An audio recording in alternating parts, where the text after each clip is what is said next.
Hello, everyone. Welcome. Thank you for joining today's Truth in Life with Johnnie B. Sanders. Today's topic is going to be a tech talk regarding business mind segment, enterprise architecture with big data and analytics. Okay, so let's get to it. So over the years, and I've shared this in previous videos, that my background also, besides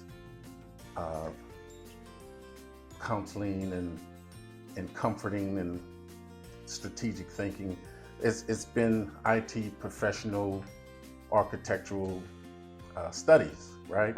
So for a number of years, I've been able to work with multiple companies and provide strategies, governance, overall feedback of strategically developing plans to improve their business segments, improve how they want to use certain applications, improve on how they're going to basically function in today's world in the cloud. So what I'm going to talk about today is to give you guys some guidance, as I try to do, a blueprint, if you will, on global enterprise architecture, structured responsibilities, leadership. And in that, I'm going to give you a few highlights right now, and I'll do a deeper dive. So just hang in there with me, and let's just learn together, okay? And I say learn together because even though these are things that I've actually done, as a reviewer course, I'm always learning, and I'm always looking for better ways to improve on the things that I have done and have done well. And I'm looking for, with today's technology, different ways that I can improve on the next project that I do get, okay? So one of the things that I worked with and that I believe as part of my success that will help you in enterprise architecture is strategic planning. Strategic planning basically is developing and maintaining an enterprise architecture strategy that aligns with the organization's business objectives and long-term goals. And I'm going to do a deeper dive in that as well. Number two, I would say architectural governance, basically having a governance board, if you can have that, but having some form of governance that help to establish and enforce architecture standards, policies, and guidelines to ensure consistencies, right? Having the interoperating ability to function in the flow of the company's goals, along with security across the organization, right? Because you got to have different security to protect people's data. All right, number three, I would say solution design and evaluation. You want to be able to collaborate with the executives, the leaders, the stakeholders, the business owners, to basically design, develop, and evaluate certain IT solutions that meet business requirements, whether it's developing new cloud activity, developing, implementing applications that need to be utilized across the governance board, right? The IT, the collaboration of the business, right? So next, I would say technical leadership. Technical leadership is a big factor for me. Leadership in general is very important, but specifically I'm talking about technical leadership because this is providing technical expertise and leadership in the evaluations and selections of adopting specific business technologies, emerging technologies, again, applications, cloud aspects. Enterprise architects guide the organization in making informed decisions regarding technology investments using specific architecture frameworks, One of the ones that I've used is TOGAF. Is an architecture framework. It's very helpful. It's very structured, and sometimes a little bit too structured, depending on the business. Especially some of the startup companies that I've worked with. Uh, TOGAF's framework for IT architectural structure is a little bit too structured, and some things you can take from it because you don't have to follow the specific, because it's a guide, just like I'm giving you a guide right now. It's a guide to help you with not missing anything or make sure you cover some things that you didn't think about. So it's a very good tool. And also helping with infrastructure design. Okay. So, number five, I would say collaboration and communication is always key. It's always key because you need to be able to facilitate effectively what you want to put into place. You want to be able to communicate and collaborate between business units, departments, teams, stakeholders, executives, leadership, vendors as well. We use a lot of vendors today, so it's good to be able to collaborate because you don't want to be a solo idea. You need to have the input of the team and everyone agree to it and work toward that specific goal. And again, I'll get more into that specifically um, as we do a deeper dive. Change management. Excuse me, I hit my microphone. Change management is important and is always relevant because there's always things that are going to change in big projects, right?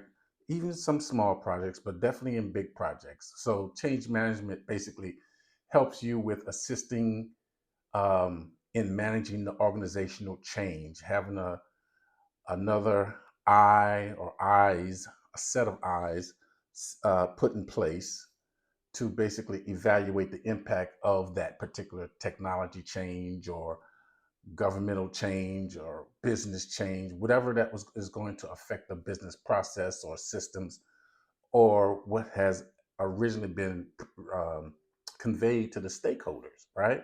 So if there's going to be such a drastic change, even if it's a small change, you want to keep them in the loop so that they are aware, and that's another way of building trust by keeping them aware of what's going on or what has changed. The timeline may have changed for the good and maybe not so good. I've run into that as well. And you need to do your due diligence and finding out the best solution going forward and then communicate that solution and that change to the powers that be. Okay. Number seven, I would say, is performance monitoring and optimization.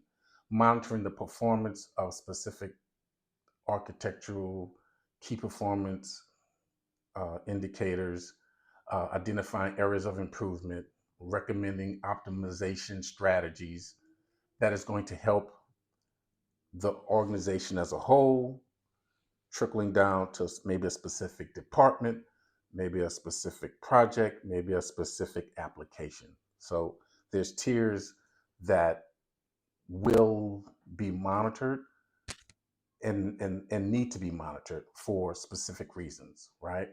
And again, to achieve the company's overall goal. Number eight, I would say, is industry and technology research. I'm always one for researching, trying to see what's the next best thing, as I mentioned in the very beginning, that I'm always looking for a way to improve on what I've already succeeded at. It may work well for the next project, but I'm always looking to see, okay, what else is out there that can be utilized today to improve on what's the next project, be it big or be it small. I've worked on small projects that only took a few weeks, only took a month, if you will, that just need to be dropped in my hands, come up with a solution, come up with a resolution, come up with a project plan, and bam, it was worked, it was developed, and it was put in use pretty quickly. So the development and then the implementation, right? So from that, I will do um, a greater dive in what is strategic planning.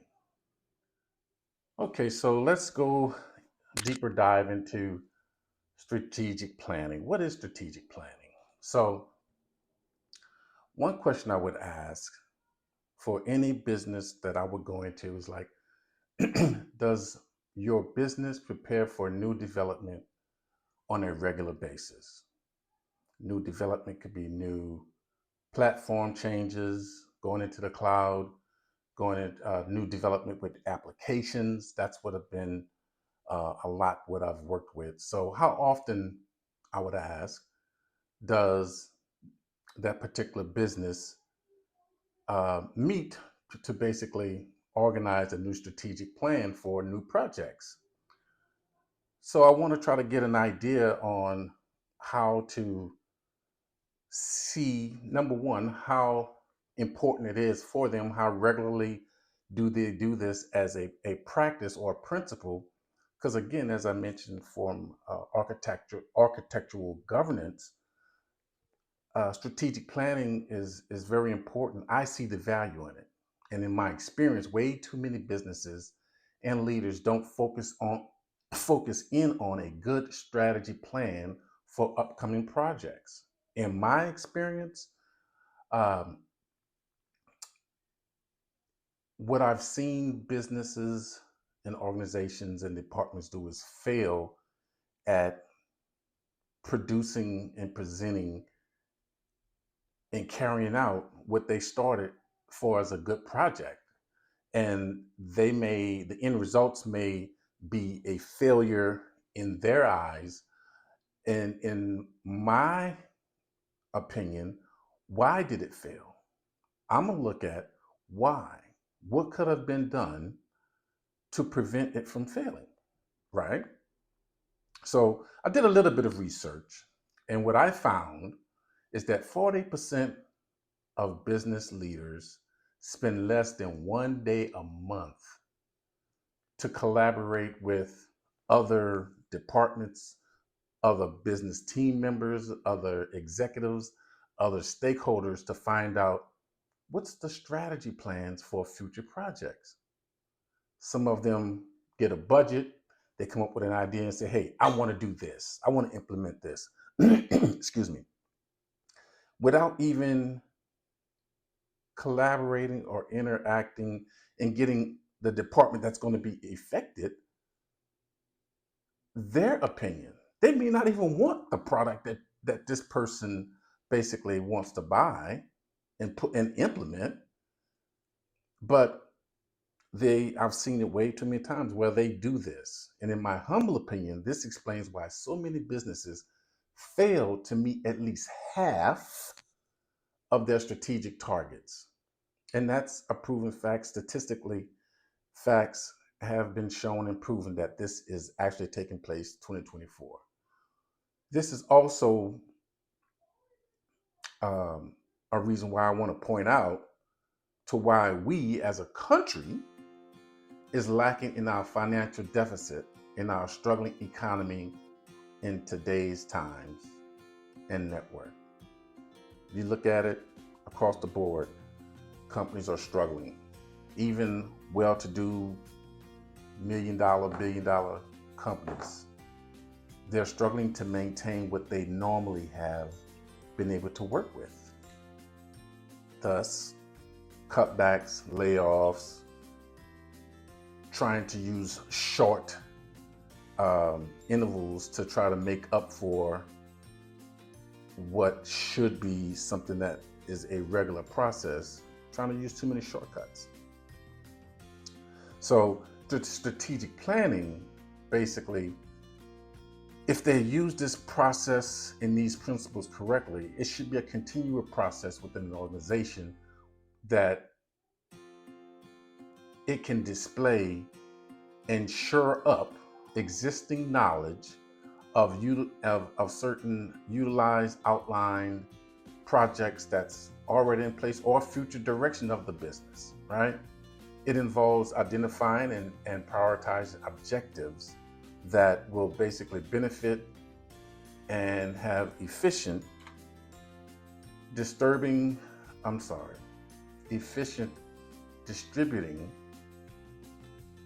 resources and bringing together stakeholders and employees to support the organization's overall objectives. Having good planning in place basically ensures that the goals are based on reliable data and logical decision making. I can't stress that enough.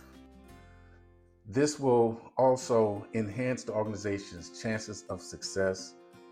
This will enhance the chances of the department's success. This will help the project overall become a successful statistic versus a failed statistic, okay?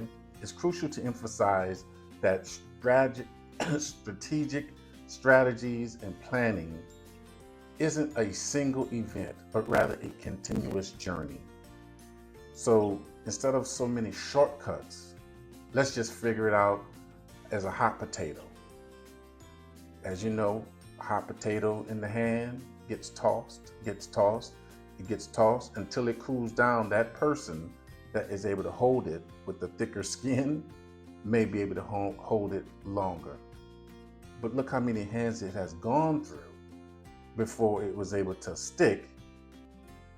Now the person that's holding it has to figure out, okay, what do I do with this next? That's just the hot potato example in my head, the way that I see it when it comes to strategy and business planning. Now, I've shared before that I'm a student at Purdue University.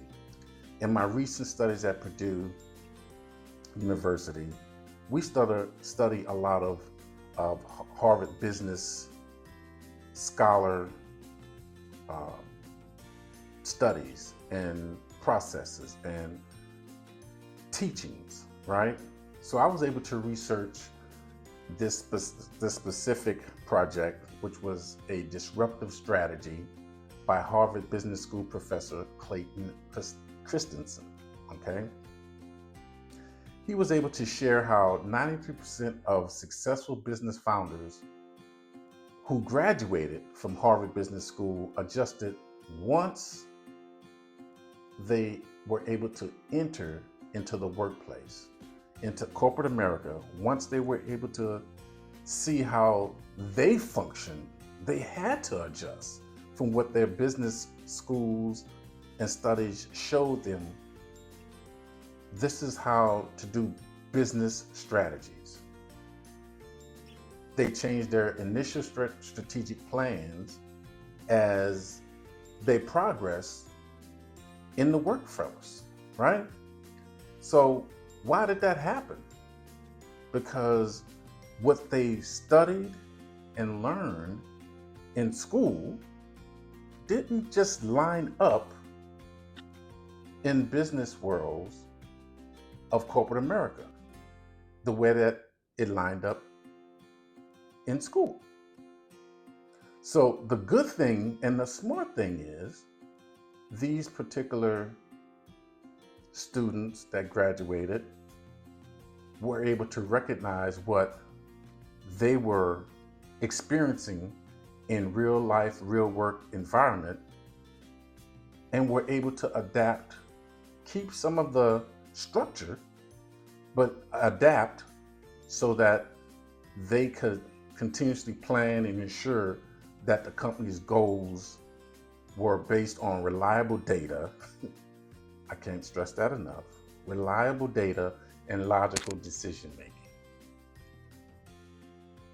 That is very, very crucial. Very, very crucial. And I know that I said that before, but I'm repeating it because I believe that it's very vital to the success of business strategies and the success of the companies implementing good project planning, right? This change in mindset help them and will help you and help others with the ability to show the importance of business strategies and strategizing, but also giving them the flexibility and adaptation in strategic planning and strategic planning in a way that the process is followed is a success. And this is a must, okay? At that particular time,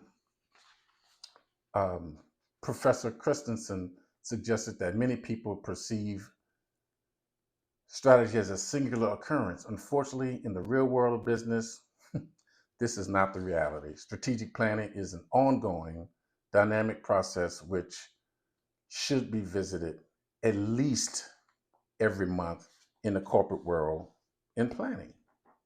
That's been my experience. Oops, sorry, I keep touching this thing. That's been my experience, right? So the world is constantly presenting unforeseen opportunities and challenges to which good leaders are able to adapt and respond when there's good processes and planning in place. Success often arises from the continual adjustment and evaluation and evolving of strategy rather than from a single predefined plan. Strategies typically emerge gradually through constant evaluation and adaptation, a process that operates continuously across various industries. Again, in my experiences as a leader, um, in architecture, in guiding teams, software development, um, as a professional, I believe that strategic planning demands dedication, effort, and regular review. Like I said earlier, it should be, and what I try to push for is at least a review every month with team members. And sometimes, depending on the project, like I mentioned, with development, the project review may happen or may need to happen at least once a week. It depends on that particular development life cycle of what we're developing and what we're going to be putting out. But the larger projects, bigger projects, I say at least once a month. When given the necessary attention, I also believe that it has the potential to steer a company's business in the right direction. It has the potential to steer the project overall in the best possible direction. And I do have 3 advantages of strategic planning that I believe that will help any business, any project, any department head in their endeavors with moving forward with strategic planning. Okay, so I'll give you these benefits. The benefits of strategic planning, I will just give 3 for now.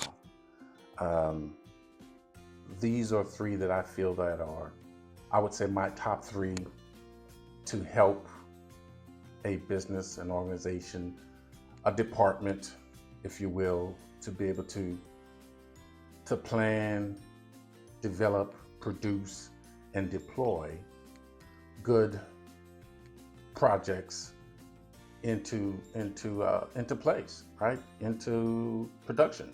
Okay. So one of the things I would say, number 1, is establishing a good focused vision. All right, somebody who comes up with the need for a specific project or development. There's a reason why. What is that? So one of the things that I do is try to find out the why and the how and the when. Who's going to be doing it? Strategy is not just confined to executives, leaders up above, stakeholders. It infiltrates through every level of the organization, okay? Every level of the business, every level of the development of the departments.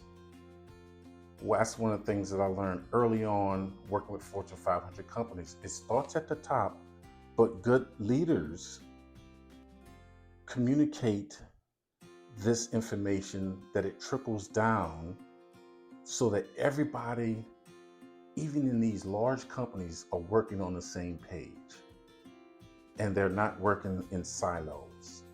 That's how so many projects get derailed, if you will. By working together and by trickling down to all levels within that organization, it offers a tangible path towards achieving the company's objectives. A tangible path for those that are considered the worker bees. It helps to explain to them why they're doing what they're doing. And the overall goal is going to be to achieve the company's goals by doing this task, which gives them value, what helps them to be, in their mind, a sense of importance and a sense of value. Who doesn't want to be valued when doing a job or a task for anything or anybody? Being valued is very important. You don't want to be doing something just for the sake of to be doing it, and then you don't want to be looked over. So what you do is valuable, and that needs to be communicated to whoever is doing the specific task that needs to be done, that we create these milestones for in our project plans, right? So another key advantage of strategic planning is its ability to establish a unified and forward-looking vision that aligns both with the company, with the department, with the business executives, with the stakeholders' ultimate goals.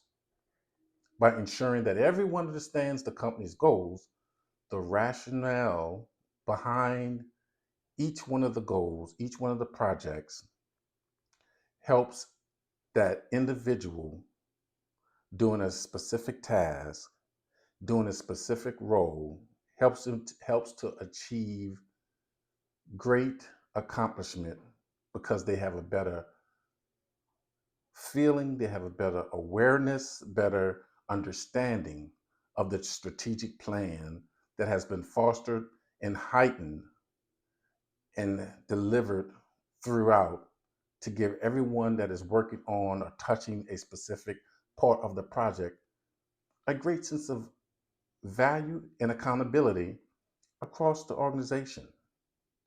That's a benefit to being able to see, focus, and have vision and communicate that vision throughout this particular process. That's an important factor. This specific dynamic can also create ripple effects. For instance, if a manager lacks clarity, this can cause disturbing, unfortunate challenges within the organization's strategy that has been communicated or the rationale behind it. That person, that manager, and I'm using manager specifically because they're the ones giving orders. They might accidentally interpret a specific policy, a specific plan within the project wrong. It may be improper. What they perceived, what their orders were to do, okay?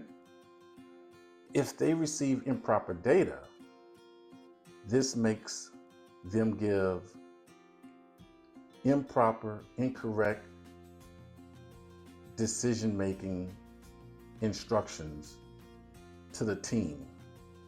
This will affect the whole team level, and that will undercut, undermine, undervalue the project's overall objectives. Case in point 40% of certain projects, many projects, fail. And this is one of the reasons, and this is one of the ways how projects do fail. Lack of clarity. This is why it is imperative to have a cohesive vision, a unit coming together and everybody understanding what we're doing. And if you don't understand, one of the things as a leader that I try to communicate to everyone is, if you don't understand, it doesn't matter what position level that you're on. Just say, hey, I'm not grasping what you're saying. I'm gonna use myself for now, Johnny. I'm not getting it. Can you please elaborate a little bit further on what we're getting ready to do, or why we're getting ready to do X, Y, and Z? This will help with, again, and I welcome that, collaboration, cohesiveness, will help with the beginning of the executive leaders to basically understand,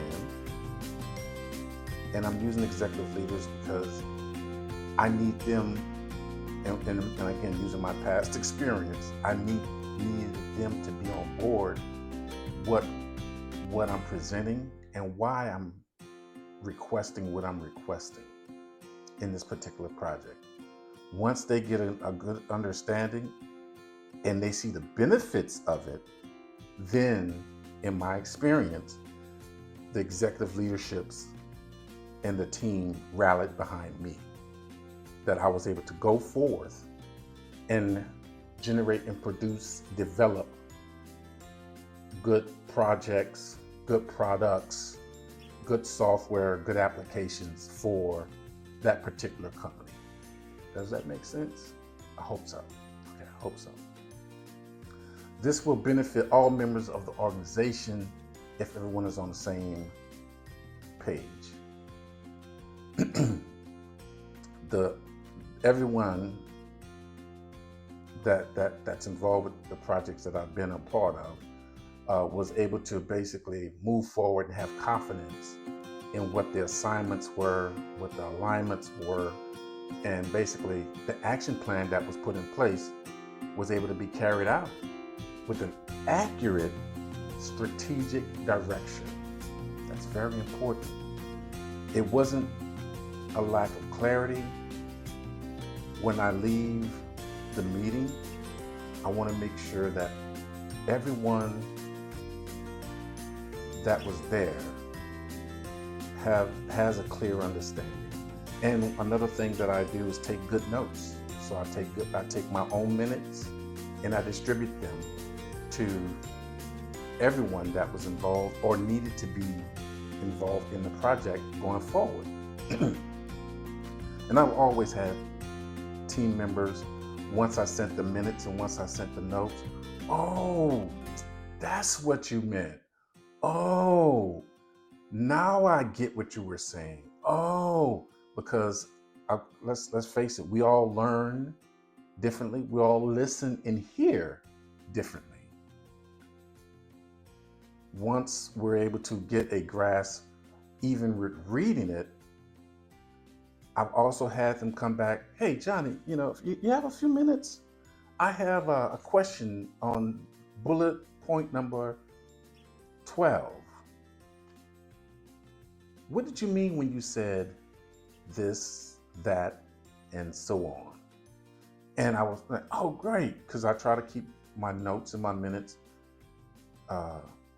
numerical. So that way you can keep track and identify specifically a specific point. Now I'll use bullet points as well, but I will do that in short segments, not in the overall subject matter, okay?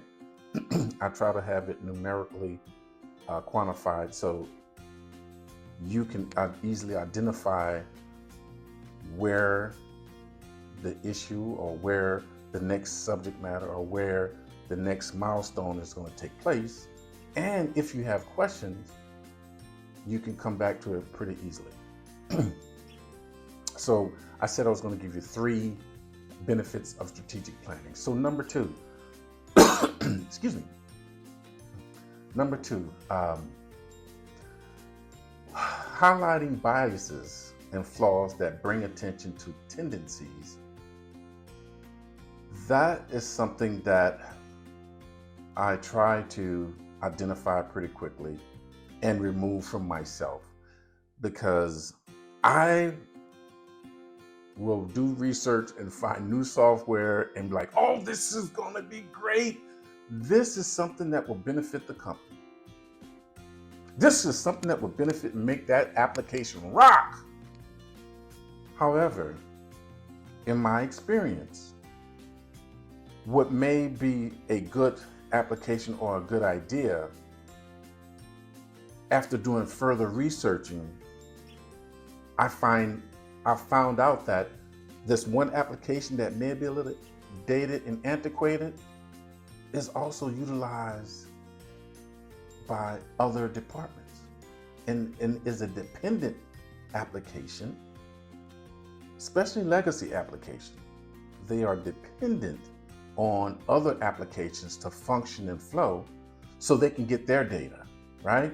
So you just can't up and move and uproot one application just because it's old, it's antiquated. It still functions and provides a greater function for a bigger picture.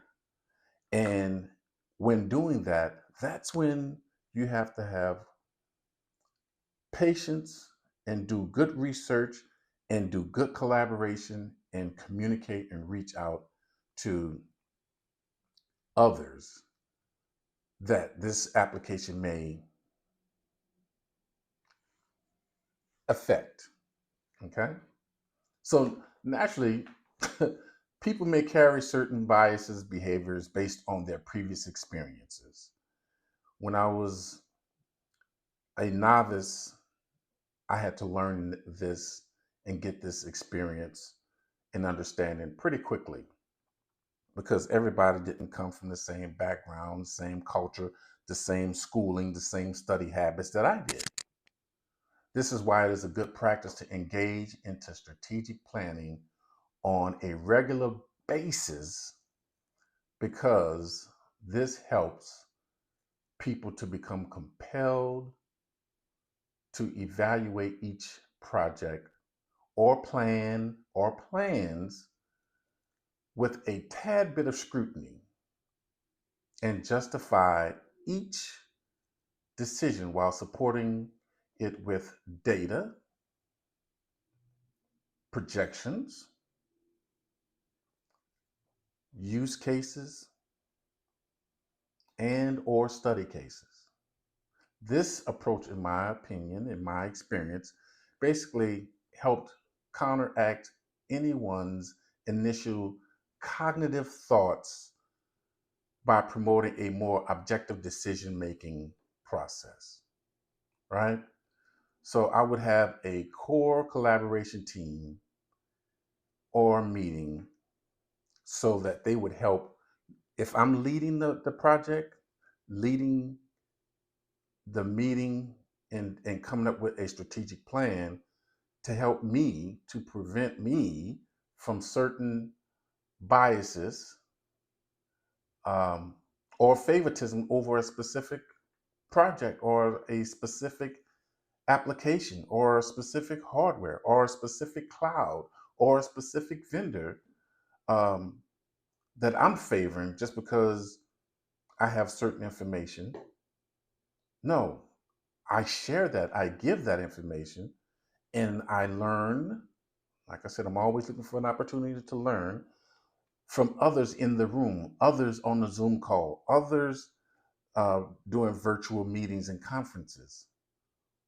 What's your idea? What are you thinking? What do you believe would be a good idea for this specific application, this specific project? And basically, the information that we gather confirms um, specific beliefs and viewpoints of what's the best approach, while ignoring contradictory evidence presented by others who only were biased and had their own agenda and own ideas, right? So for me, Having a certain level of strategic planning and collaboration, basically enlist others, involve others to openly speak freely, because that's what I want. I want to have good projects and good collaboration. I want to be able to have people to be able to speak freely and not feel that their ideas are not good, or because they have a difference of opinion, their viewpoints are their viewpoints and are valid. And it may be a viewpoint that I may not have thought of, or Shirley may not have thought of, or Henry may not have thought of. So their viewpoints and opinions help us to look at the information differently, and maybe do a deeper dive and devolve into, hey, let's look further in that. So in that perspective, this helps us look at the information that has been gathered, that we will be able to accept or reject any given idea without biasness, without putting something in place.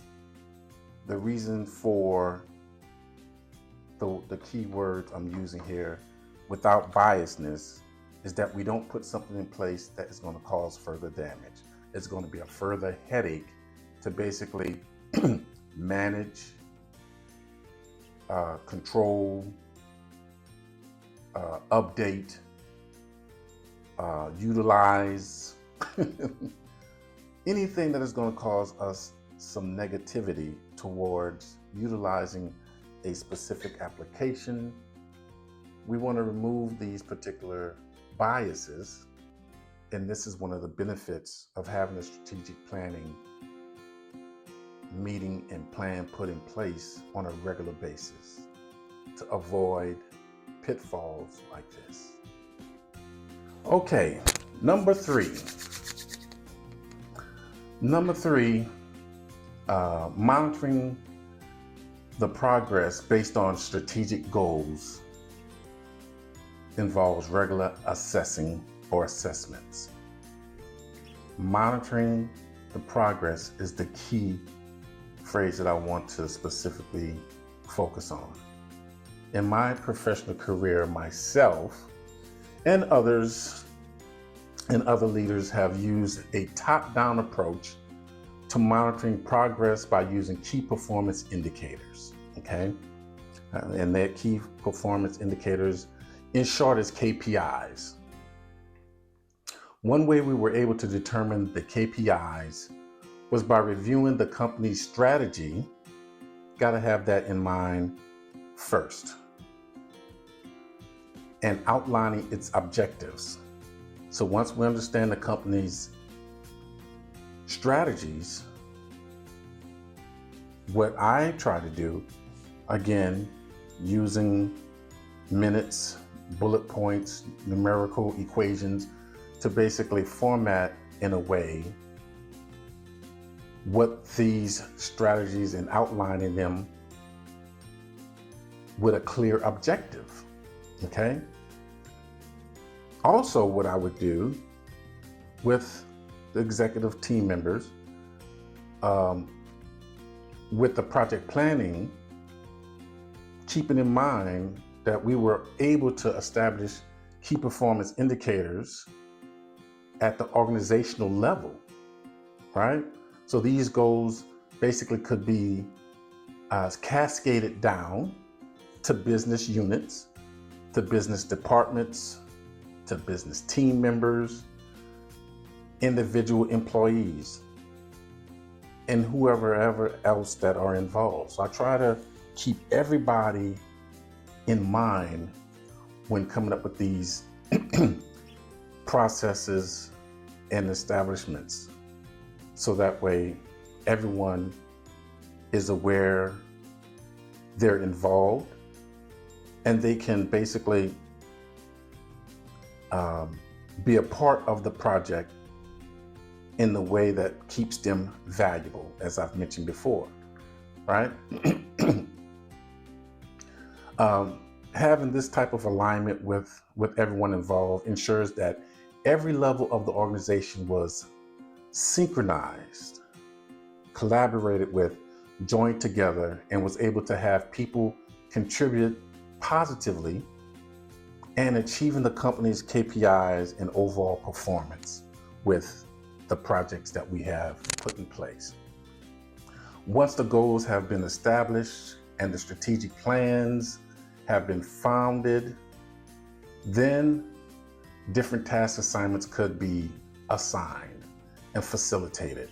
Milestone meetings could be set up for tracking the progress regarding the goals. When every team and team member comprehends the clearer company strategies, right? The company's overall advancement, the project overall advancement and achievements can directly influence its total success. I want to be on the success spectrum, not the failed spectrum of my projects. One more thing. It's crucial to keep in mind that while everyone's business strategy may be comprehensive and well-defined, it is very important to remember that human aspects of this process needs to be considered, right? So one of the things that I've mentioned is having milestones.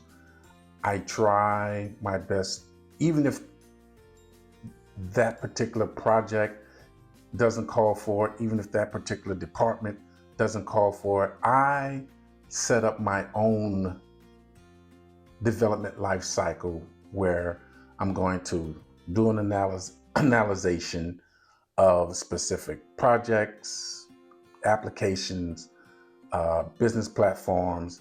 I'm gonna sit and meet with other engineers, architects, and come up with a good design strategy. If need be, at least I'm going to talk with them to see if it even is a necessity.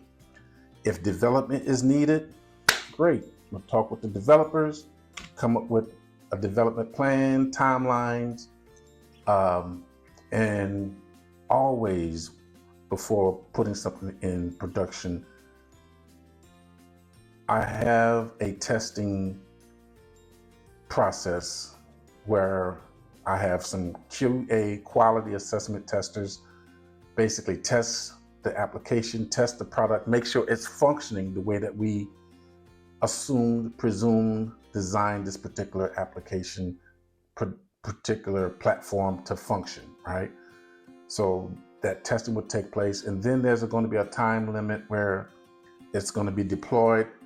Usually my deployments happened on the weekend because they were large deployments, and it took several team members, engineers to deploy and administer this to the production side of things. And so once it was deployed, then we were basically able to test it in production and had set up a regular scheduled maintenance with users, test support managers to say, hey, how are things functioning?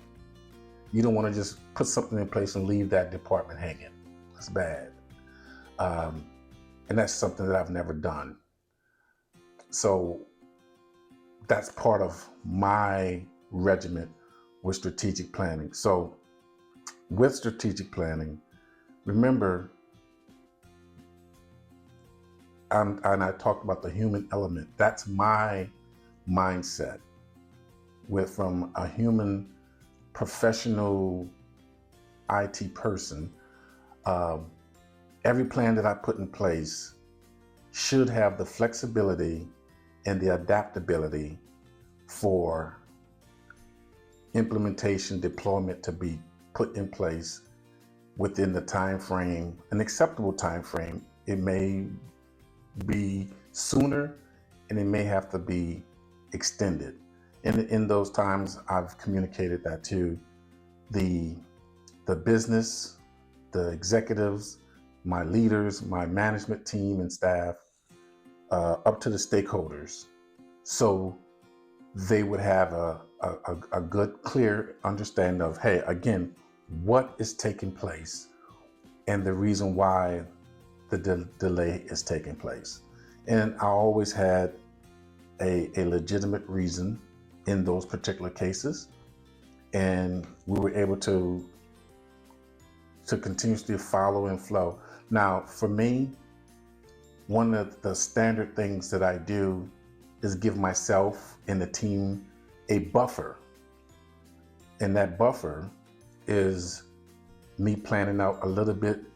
If I believe I can get it done in 3 months, I'm gonna give myself and my team 6 months, if I could, as a buffer. So if anything falls short within that 3 or 4 months, realistically and legitimately, I still have 2 months to get it corrected. Now, something would have to terribly go wrong for me or my team not being able to get it done if it's after a 6-month deal. For instance, I was working, I'm not gonna give the company name, but the project was Docker containers, working with Kubernetes, working with Hadoop, and doing hybrid cloud. We had a 3-month window. This was very new. I'm looking at the technology and the extensiveness and the criticality of this particular application. It was not going to be able to be done in 3 months, I'm sorry. And I communicated that to my executive team members after my evaluating and then sharing it with other engineers and trying to get, hey, can this actually be done? Even if that particular team of engineers stopped everything else that they were doing and just focused on the Dockers and Kubernetes and Hadoop applications, it still was not going to be able to be produced fast enough and quick enough because there was so much interchangeable programming that needed to take place on the back end. And it just was not going to happen. So when I wrote up, documented my assessment, I shared this with my executive leaders and stakeholders and shared with them, this is what I believe it's going to take. It's going to take longer. If you want to put it in as such, here are some other solutions that I think we would be able to do it in short segments, if you will. And I presented that to my executive leadership team. And at first, they didn't comprehend or understand. And like I said, I'm always open. If you do not understand what I've presented or the reason why I've presented it and said that it won't work as you thought it would, because you didn't know about all these other back-end items that you don't normally see or take into account with, again, as I've mentioned, other applications using the same platform. That one application, that one platform had 10 other people, 10 other departments utilizing this. You couldn't just take it away. You couldn't just make drastic changes, because certain changes that you would make, there's certain scripts and again, certain programming that takes place behind the scenes on the back end, and some of it even on the front end. Some of the UI, user interface, had to be changed.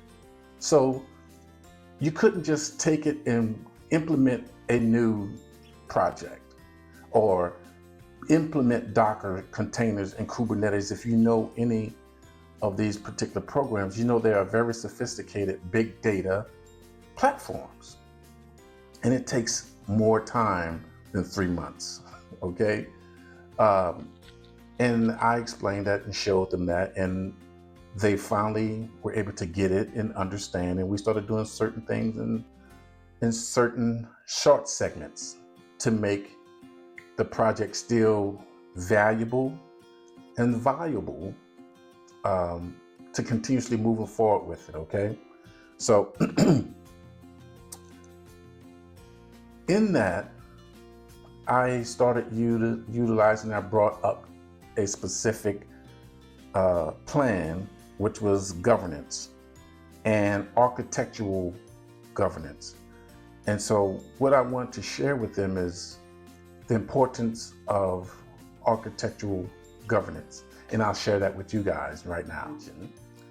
What is enterprise architectural governance? And I'll try to keep it simple. Enterprise architectural governance, EA, some may look at it as that. It refers to basically a systematic approach of overseeing and managing various aspects of business structure and operations, okay? EA basically embraces strong leadership, awareness, and understanding, a deep understanding of how the organization is structured. I've had to basically learn, again, in strategic planning, the organizational structure of a specific organization. So I can have clear direction and have an understanding so I can confirm the IT process to support the overall strategies of the enterprise, right?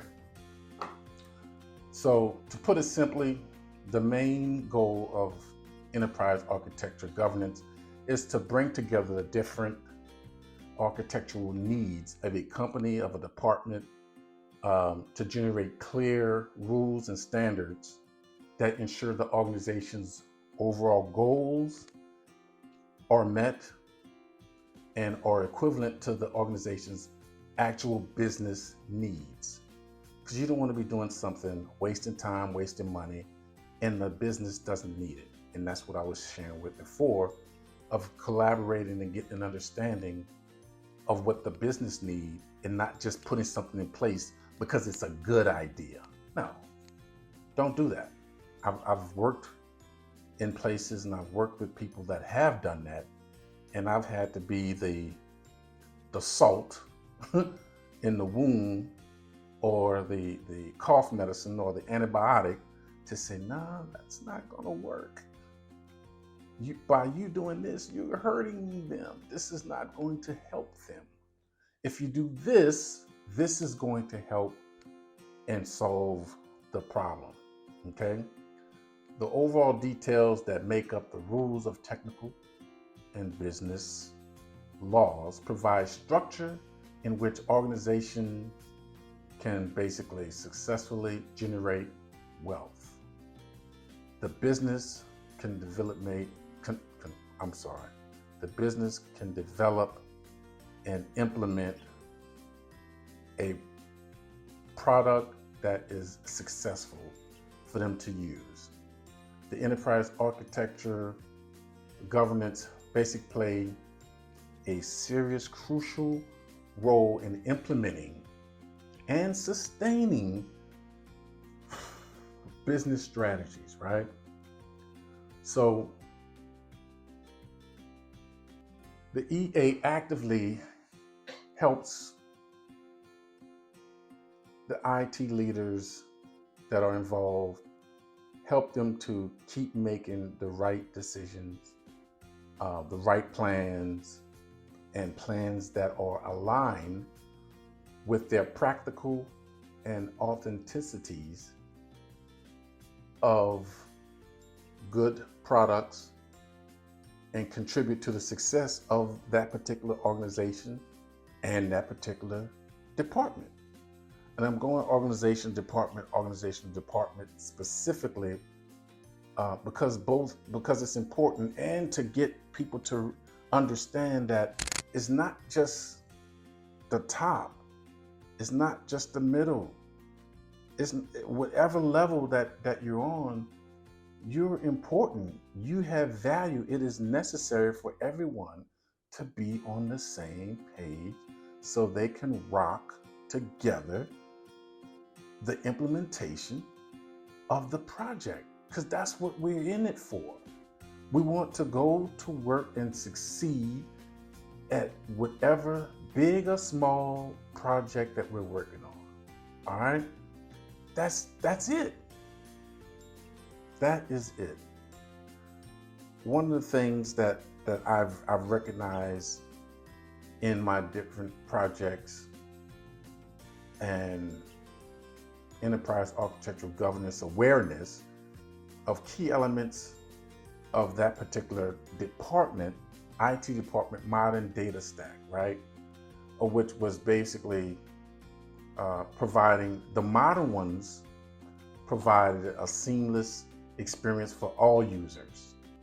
All users, no matter what their data needs were or are. Because storage gets built up, filled up, used up quite extensively with big data. The compute basically are independent and modern data stacks because cloud data in warehouses can store massive amounts of data.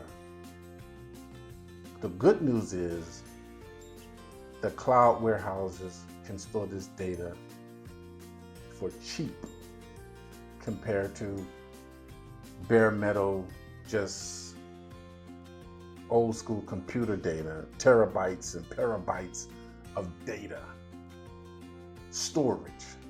So when data transformation can be more on demand, this helps to place less of a burden on IT by having good data storage warehouse, okay? One of the OpenShift projects that I worked on was a project called ETL, all right?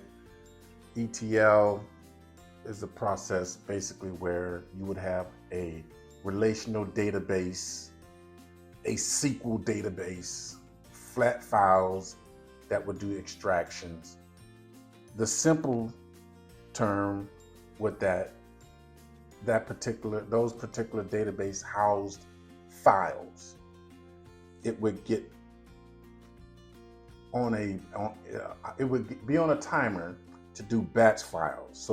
So the data from these databases and flat files will be extracted as a batch file, gets sent to an ETL, where in the ETL transformation data process would take place, would be something called a staging area.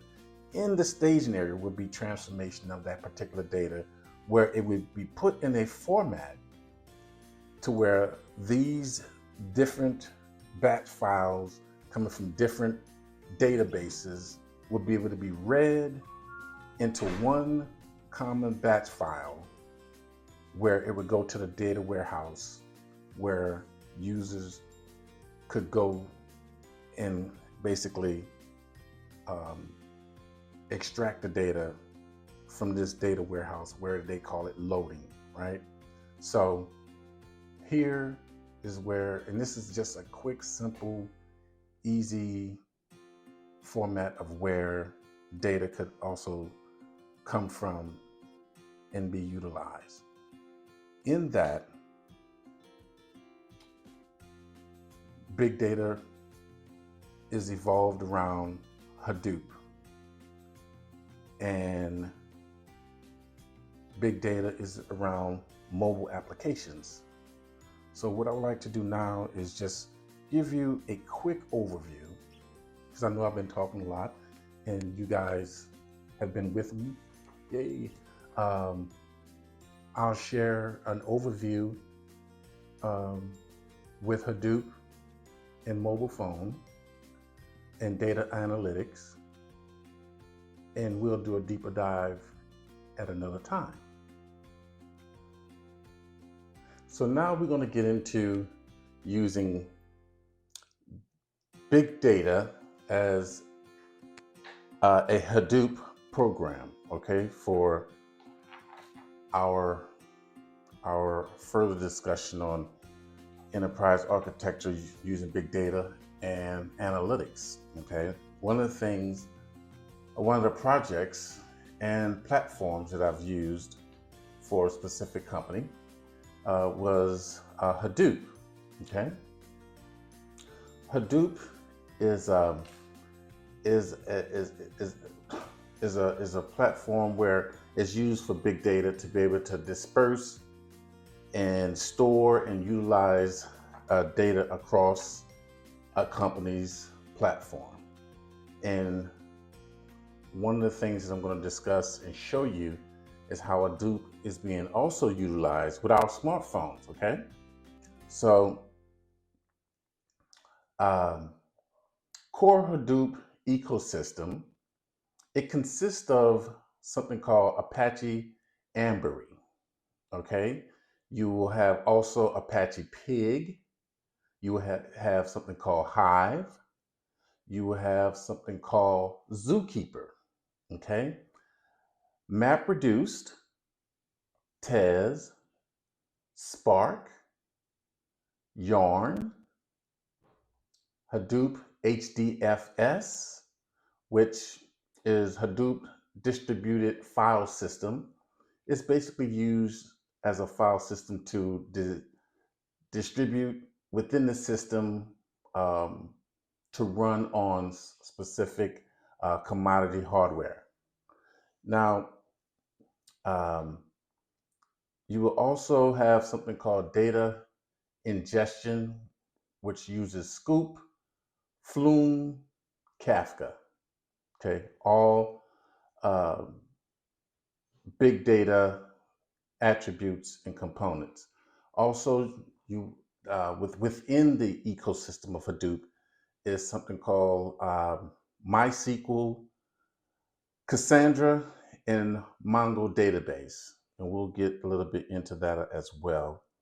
Um, I won't go into all specific of what each one of these components of the ecosystem of Hadoop does. I'll do a little bit, but not, because it's so much and because of time's sake, I just want to give you the bullet points, the top items, so you know which items fall within the Hadoop ecosystem. Now, Apache Drill is an open source software framework that supports data intensive distributed applications. Hue, which is another open source SQL cloud editor. It helps with SQL assistance. Phoenix, another query engine, is an open source that helps and works parallel with relational databases. Okay. Presto within the query engines is a high performance SQL query engine for big data.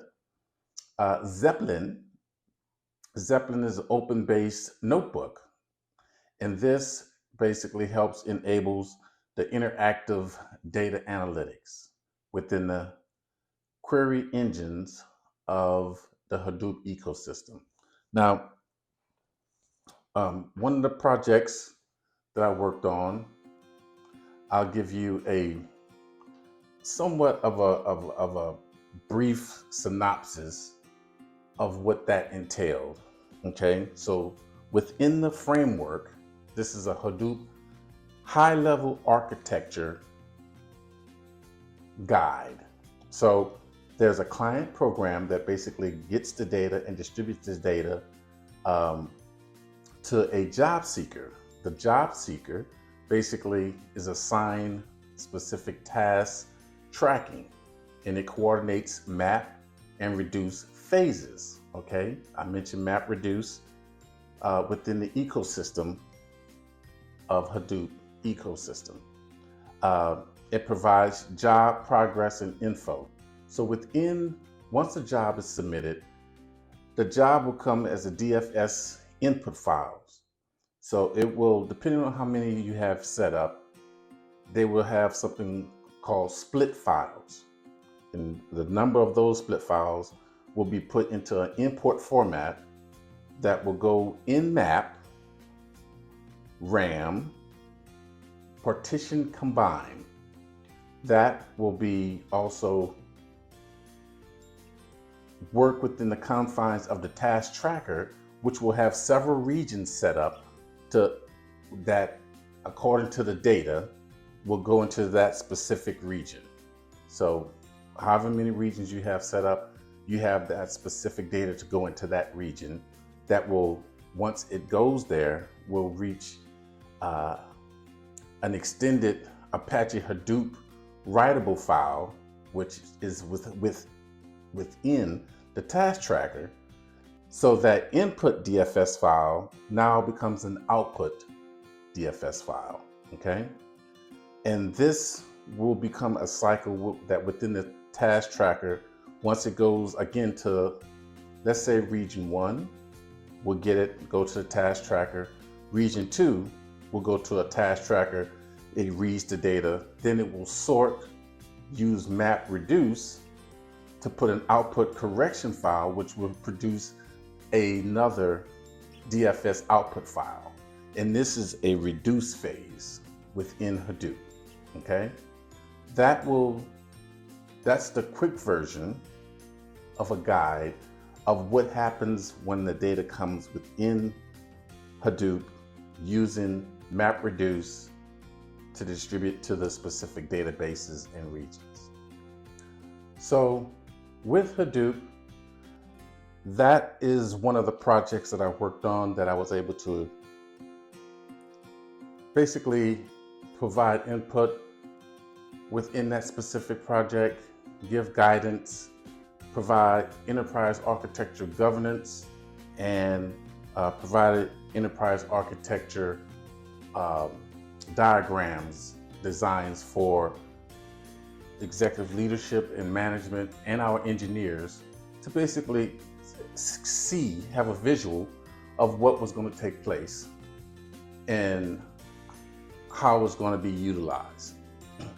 So within this project, we also want to do smartphones. And as I was sharing with you, Hadoop uses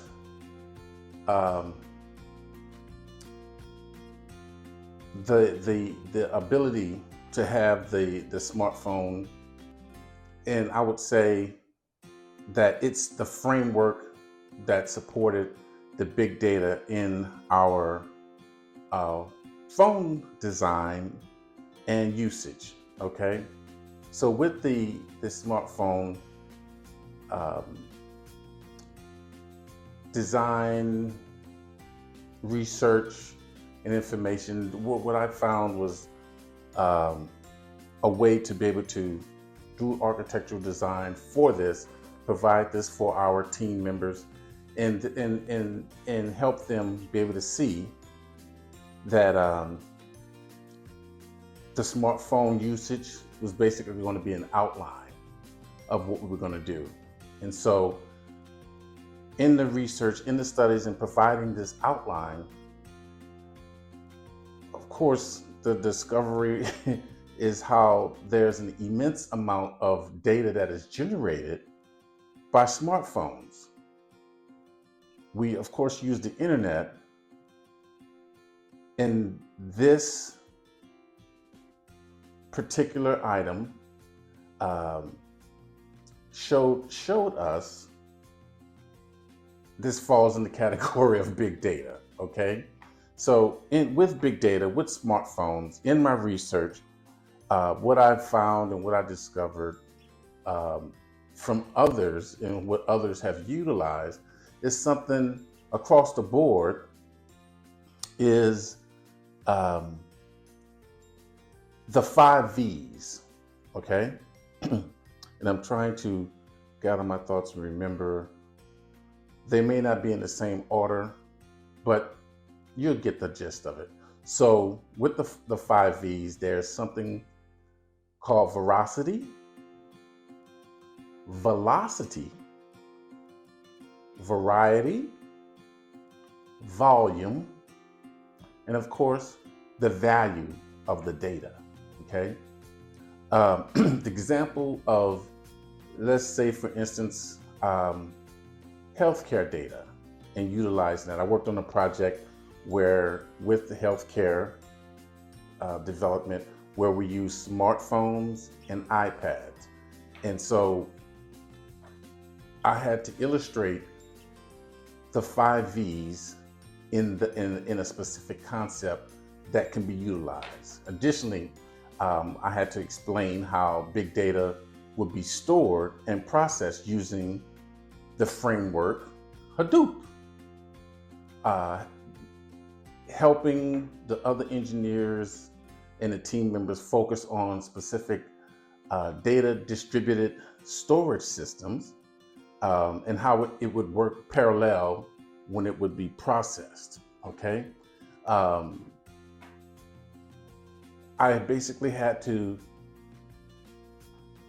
utilize the applications that was at hand, and I had several applications tested on what we were going to be able to use. And for example, an accounting application, a marketing application, a sales application that basically HDFS could work with this particular data and work in parallel.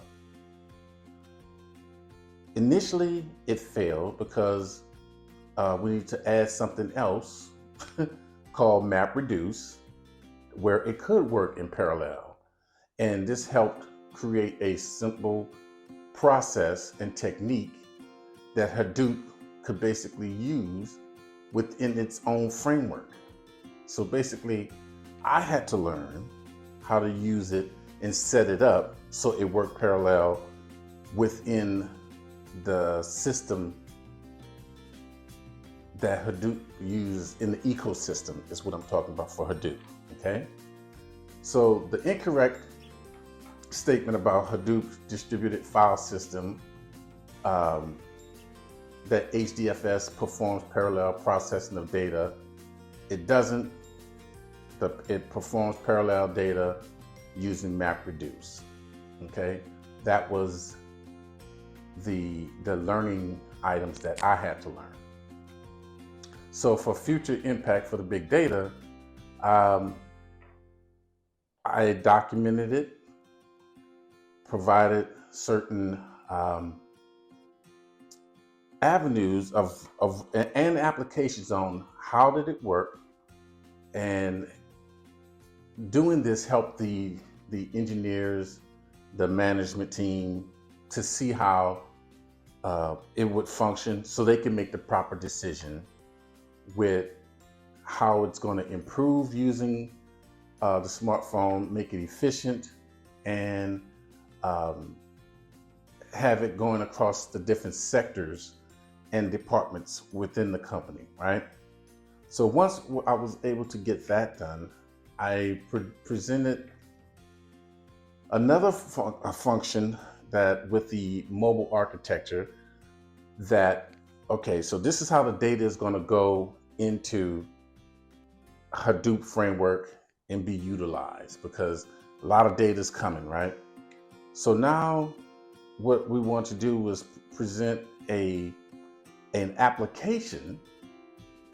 What would that look like? So I'm working 3 projects at the same time that's going to utilize big data, Hadoop, as one big project, but it's 3 projects separate, right?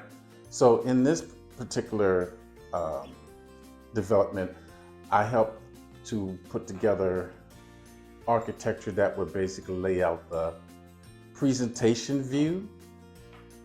So the presentation view was basically a layer of user interface, user components, user interface processes. The second one would be the navigation layer. The navigation layer was basically another process that helped the user to switch between different views, okay? The services layer was also data access components, that all the things that worked within and behind the scenes of the services within the phone helped to communicate with the server, help with specific logic and storage, right? There was a bandwidth layer where connectivity started getting slower as, of course, as more data is stored on our phones, your phone, my phone. We know that it slows down. So what we have to do is just go in and remove certain files so it can function faster, quicker. But also, what we put in there was um, phone storage notifications. I'm sure you get them on your phone. I get them on my phone.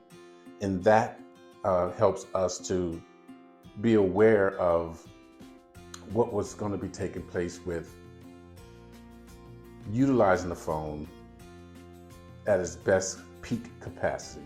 Okay. And that's an overview of the project that I worked on without giving too much information of the specific real projects.